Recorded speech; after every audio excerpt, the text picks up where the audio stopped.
The second one you mentioned, which is shaming men, and I think that's really important because a lot of guys don't even know that they're being shamed sometimes because it's so inclusive and popular American Western culture to like say things to men like grow up, or you're being, I remember one girl vividly said, oh, men are Peter Pan boys, they don't want to grow up, etc. Yeah. Or the most famous one is you're having a midlife crisis, right? And you made an entire video on this. Can you break down this whole concept of midlife crisis that we say about men, and you know why it's why guys need to, you know, go in with their eyes wide open when they hear that insult? Yeah, it's really interesting because it doesn't seem to affect everyone equally. You know, clearly not all men have midlife crises, and it seems very clear that more men seem to have midlife crises than women, and that's kind of strange. Yeah. I mean, if midlife crises are just about a growing awareness of our own mortality and how little time we may have left, it seems like that should affect women equally than men. True. Right? Yeah. So I do think that there's some component to that, is that it gets to be about 40 to 50, you might have your first real brush with mortality. Maybe you had your first real illness. Maybe your parents are ill or they've passed on.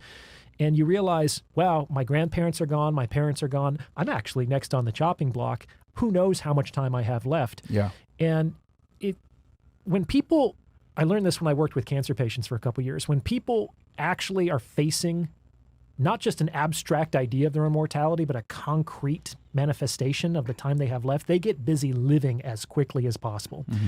There's this famous psychologist named Irvin Yalom. He said that cancer cures neurosis, which is basically like, as soon as you have a real problem to deal with, all of your fake problems tend to disappear very, very quickly. And neurosis is mistaking a fake problem for a real problem. That's my definition of it. Wow. Which causes real suffering, by the way. So the reason why I think certain men are subject to the midlife crisis is that it tends to afflict guys who are more rule-following, who are sacrificial, who have stepped up and done the right thing for most of their lives. Yeah. And I think they get to this point where they realize, oh, how much time do I have left? And they think, my whole life I've been doing what other people have told me to do. I've done what I should have done. I've been a good boy. You know, I've gone to school and I did what my teacher said. I've gone to work and I've done what my employer said. And then I've served my wife and my children dutifully for sometimes 10, 20 years. Yeah. And they think, well, What about me? what about me? Yeah. When do I get to live my life? When do I get to benefit from the good and the value that I'm generating for all these people around me? I want a cut of my own pie too. And it looks like a midlife crisis because potentially the last time these guys were allowed to think for themselves, to be selfish, was when they were teenagers, before they were more or less forced to assume responsibility, sometimes very early. And so that's why I think a lot of male midlife crises look like teenage fantasies, is because they're kind of out of practice being selfish. And so it's like fast cars and hot women. Nothing wrong with that, of course.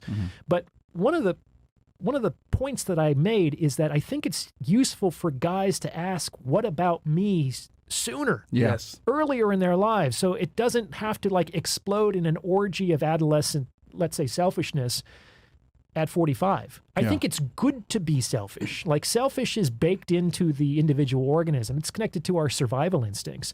I think trying to override our natural predilection for selfishness is probably going to cause more problems than it's going to solve, actually. And I do think that the reason why men tend to have more midlife crises than women do is that women aren't out of practice asking, well, what about me? This is something that they ask throughout their lives. Yeah. So I think if it's interesting, the key here is to, I call it creative selfishness. And that's kind of what makes the world go round. Like, we're all in it for myself. It's like, Myron, can I just have some money? Would you mind? You have enough money, man. Just give me some money. I want to have some of your money. Yeah. Is that going to work? Probably not. Probably not, right? Though he could spare it, I'm sure. So I got to be creative. I got to show up and provide something of value to be able to do business and transact with the world, because they're all out for themselves too, and they're going to try to get what they need and want from me. And so creative selfishness is, how can I get what I want by being of value to other people? That's like, how do I fit into the world among everybody, kind of the dog-eat-dog world of everybody all out for themselves? I think you're right, because in order for you to be selfless, you have to be selfish first. Because how can you appreciate it if you were never the opposite? So I think that's a good point now. Go ahead, please, and then I'll go after you. There's also, we can appreciate that the concept of the self continues to evolve. Like Jordan Peterson talks about this, is that on higher and higher levels, you can conceive of the self as encompassing more and more of society. Like in the beginning, selfishness is just you. But then selfishness might be like your family. Like you wouldn't necessarily throw your family on the bus just to save yourself, right? Yeah. And so now there's some folks who might be more important or as important than you. And then it might be their community, because what is the good of living in a house if the rest of your community is a war zone and it's unsafe and there's crime everywhere? It's like, that's no way to live. And so then you begin to take and assume kind of a greater conceptualization of self. At the highest levels, what's good for the individual is what is ultimately good for the greatest number of people. Wow. We all have to get there together eventually. That was well said. Yeah.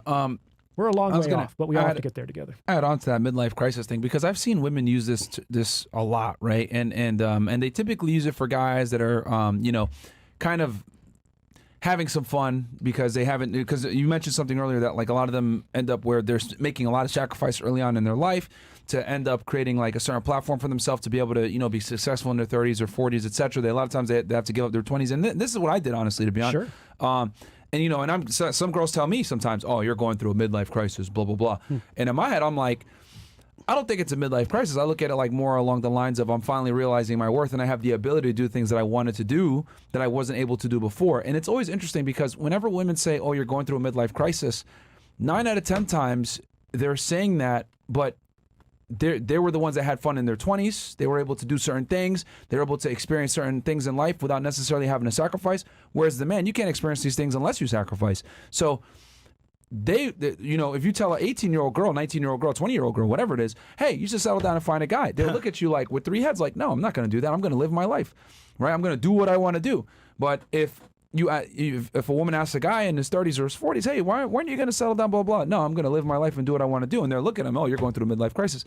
No, I'm not going through a midlife crisis. I just finally realized what my value is. And it's not, going ahead and committing to women that quite frankly decided to have their fun in their 20s and be whores. While I had to go ahead and sacrifice, I want to go ahead and get her girl when she's at her peak, when I'm at my peak. And I think that's the best way for it to go. But I think when women say the term, because it's typically females that say you're going through a midlife crisis, not really men. If it's men, it's loser guys that are more beta. And it's not out of concern. Like Yeah. a crisis sounds like a bad thing. Like, Yeah. are you okay? Yeah.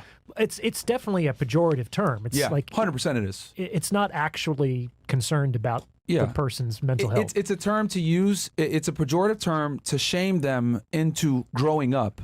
Peter Pan syndrome. I remember one girl said, a lot of guys have Peter Pan syndrome, blah, blah, blah. Oh, well, how old are you again? Oh, I'm 29. Oh, yeah, now you want to go ahead and say that guys have Peter Pan syndrome. You weren't calling people Peter Pan syndrome when you were 19 or 20. You were having sex with those guys, and you were happy that they were willing to take you in their Ferrari and show you around and everything. You loved the Peter Pans when you were at your peak, but now as you're getting older and you're trying to get some stability, now they're Peter Pans. Now they're commitment phobes. Now they're having midlife crises. Now they're immature. Now they're fuckboys, right? But when the women are at their peak, none of this vocabulary is used when they're at their peak. And typically, when you hear midlife crisis, you hear a guy that's around 40 plus at Hooters or Twin Peaks with a Corvette that's just drinking beer, watching the sports, hitting on the girls that work there. That's what you hear normally.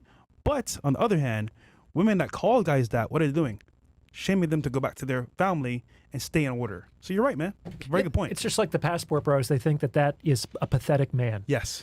And what's really interesting about the grow up talk is that you never, in every instance that it is utilized against men, and I think it's actually been used against me more often by other men, to be honest. And there's a lot of men out there who are white knights who are looking out for I was going to say they're Bruh. typically simps, Right, the That male use that interests. term. It's women and simps. But sorry, continue, please. But like every time it's been leveled against me, it's been a veiled attempt to do what is best for the woman in question. Yeah. Like no one ever pulled me aside and said, Orion, man, you really need to be true to yourself.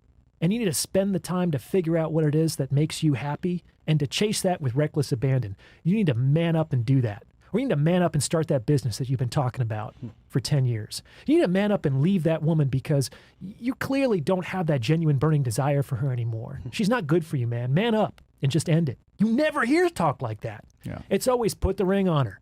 Yeah. Do the right thing.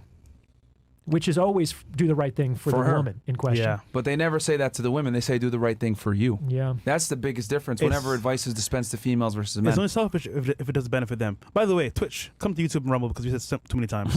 So